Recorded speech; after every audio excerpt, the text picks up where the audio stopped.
महाविकास आघाड़ी जिसमें बात बनती नज़र नहीं आ रही थी, उसके सीट शेयरिंग का फॉर्मूला भी तय हो गया और घोषणा भी हो गई।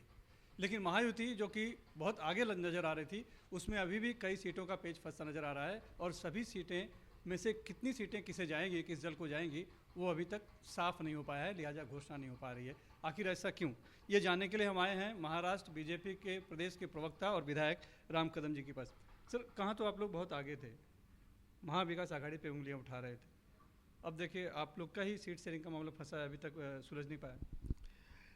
मामला फंसा है, यह आपका परसेप्शन है।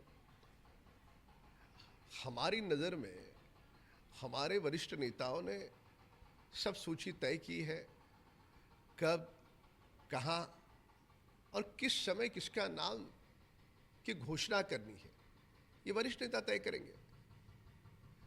कोई भी चुनाव ये युद्ध के भांति होता है और कोई भी युद्ध रणनीति के तहत लड़ा जाता है।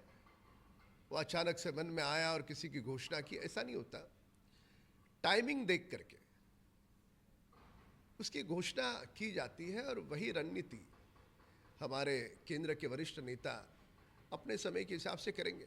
पर यह सोचना गलत है कि किसी नाम पर कोई संदेह है या कुछ है, बिल्कुल नहीं। भारतीय जनता पार्टी एक ऐसा दल है कि बड़े बड़े अध्ययन करने वाले लोग भी इस दल के अनुशासन के बारे में, इस दल के काम करने के पद्धति के बारे में, वे इस पर एक डॉक्यूमेंट्री बना सकते हैं, एक स्टडी रिपोर्ट बना सकते हैं। इतना अनुशासन प्रिय काम इस दल में होता है। इसके लिए महाविकास आघाड़ी में जो महाबिगाड़ है वह हमारे दल में नहीं है। हमारे दल में ये सोची समझी रणनीति है।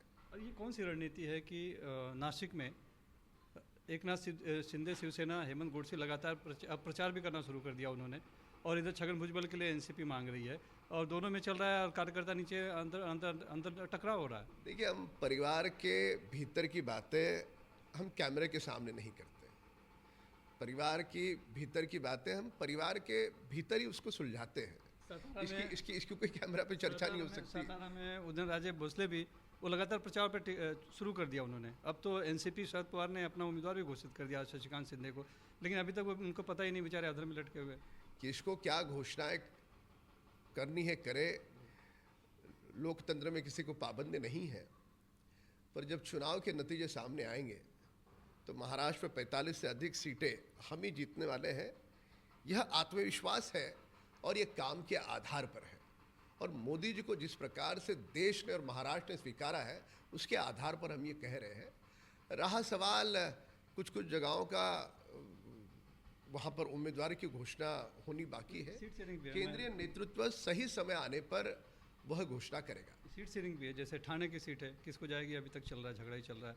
पालघर की सीट के लेकर झगड़ा चल रहा है। यहाँ तक कि दक्षिण मुंबई की सीट को भी लेकर, जो कि पहले कहा जा रहा था बीजेपी ले रही है, विधानसभा अध्यक्ष राहुल नार्वेकर को कह दिया गया कि प्रचार कीजिए, लेकिन अब शिंदे सेना कह रही है कि नहीं नहीं, वो तो हम ले रहे हैं। पहली बात तो ये है कि ये झगड़ा, इस बात पर कुछ अनबन, ये सारी मीडिया की अपनी, उनका अपना परसेप्शन है। आपको किसने कहा कि किसको कहा कि प्रचार करो? भारतीय जनता पार्टी दल ये 5 वर्ष काम करता है और जिसके नाम की घोषणा होती है, वो घोषणा होने के बाद उसे पता चलता है। ये इतना अनुशासन के साथ ये दल काम करता है। इसके लिए आपका जो कहना है वह मीडिया परसेप्शन है, वो सच्चाई नहीं है। यानी कहीं पेज फंसा नहीं आप कहना चाह रहे हैं? बिल्कुल नहीं। तो घोषणा कर देनी चाहिए समय रहते ही। घोषणा कर देनी चाहिए समय रहते ही, क्यों इंतजार करवा रहे उम्मीदवारों को भी? आखिर उन्हें काम करना है, प्रचार करना है। देखो, समय भी सही होगा, जिसको हम अंग्रेजी में कहते हैं ना कि राइट टाइम। तो टाइमिंग राजनीति में बड़ा इंपॉर्टेंट होता है, महत्वपूर्ण होता है। तो सही समय के इंतज़ार में है, कोई कहीं पर भी कुछ रुका हुआ नहीं है। उचित समय आने पर हमारा केंद्रीय नेतृत्व इसकी घोषणा करेगा। धन्यवाद।